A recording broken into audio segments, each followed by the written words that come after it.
Asini rohamadihamu dohot dame nasian Tuhan debata amata dohot sian anakna Yesus Kristus Tuhatai. Amin. Shalom. Selamat pagi Bapak Ibu Saudara-saudari yang terkasih di dalam nama Tuhan kita Yesus Kristus. Di pagi ini, di hari Selasa 14 Februari 2023, kita disapa oleh firman Tuhan yang tertulis di dalam kitab Kolose pasal 3 ayat 13. Demikianlah firman Tuhan. Masih paune-unean jala masih sesa ado sama kamu, jupa marpakurangi nasada dopak donganna. Songon panesani Kristus dihamu, songoni manak kamu. Sabarlah kamu seorang terhadap yang lain, dan ampunilah seorang akan yang lain, apabila yang seorang menaruh dendam terhadap yang lain. Sama seperti Tuhan telah mengampuni kamu, kamu perbuat jugalah demikian. Demikianlah firman Tuhan. Bapak, Ibu, Saudara-saudari yang terkasih dalam Tuhan kita Yesus Kristus, sebagaimana umat Tuhan, orang-orang Kristen pengikut Kristus yang dilandaskan di dalam kasih Kristus, maka prinsip orang-orang Kristen pengikut Kristus adalah kasih. Kasih yang terbesar adalah mengampuni. Mengampuni diri sendiri dan mengampuni sesama atau orang lain. Mengampuni bukan karena kita merasa benar sehingga orang lain merasa salah.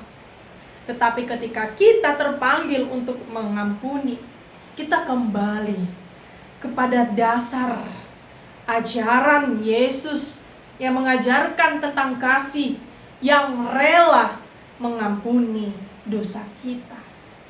Bapak, Ibu, Saudara-saudari, mengampuni adalah kasih terbesar yang diajarkan oleh Yesus Kristus kepada kita. Kita telah menerima pengampunan itu karena pada dasarnya kita adalah orang-orang berdosa.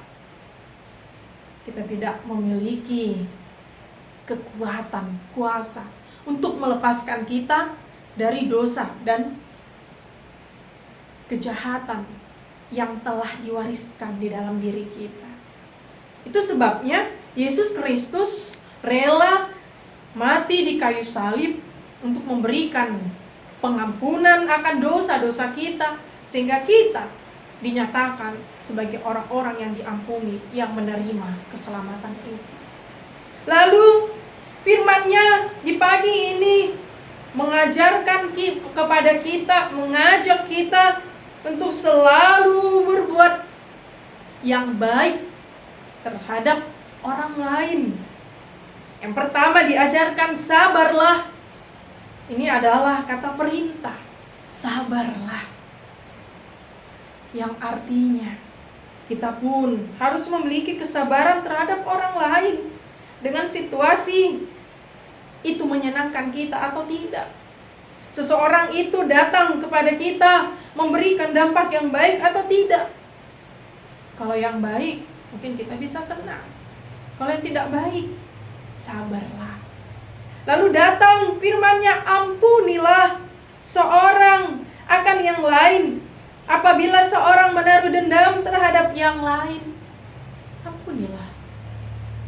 Ketika kata pengampunan itu telah berdiam diri di dalam hati kita, maka kita pun telah menyingkirkan banyak kejahatan yang mungkin bisa timbul di hati dan pikiran kita untuk kita kerjakan tadinya.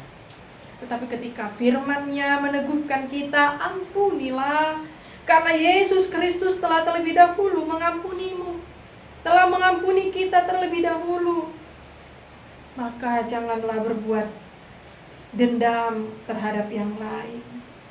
Sama seperti Tuhan telah mengampuni kamu, kamu perbuat jugalah demikian. Karena Tuhan telah terlebih dahulu mengampuni kita. Lalu adakah alasan untuk tidak mengampuni orang lain?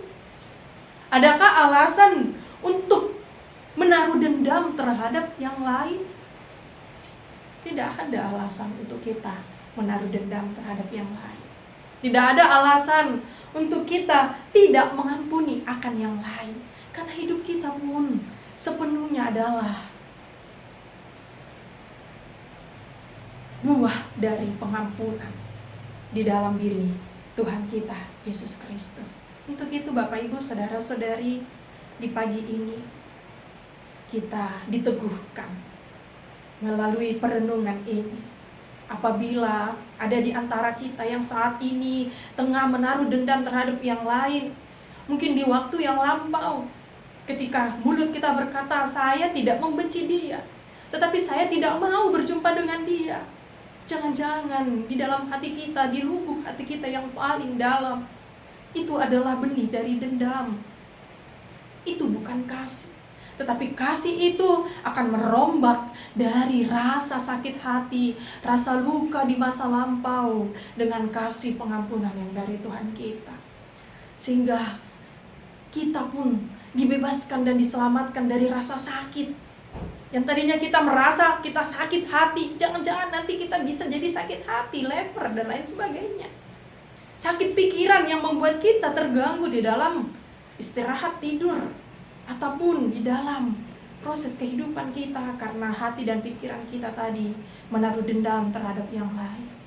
Tapi firman Tuhan meneguhkan, berbuatlah, karena Tuhan telah terlebih dahulu berbuat demikian, mengampuni kita dari dosa-dosa kita. Tuhan Yesus memampukan, memberikan kekuatan kepada kita. Tuhan memberkati kita semua. Amin. Kasih karunia dari Tuhan Yesus Kristus, serta kasih setia Allah Bapa dan persekutuan Roh Kudus memberkati dan menyertai kamu sekalian hari ini, esok, dan sampai selama-lamanya. Amin.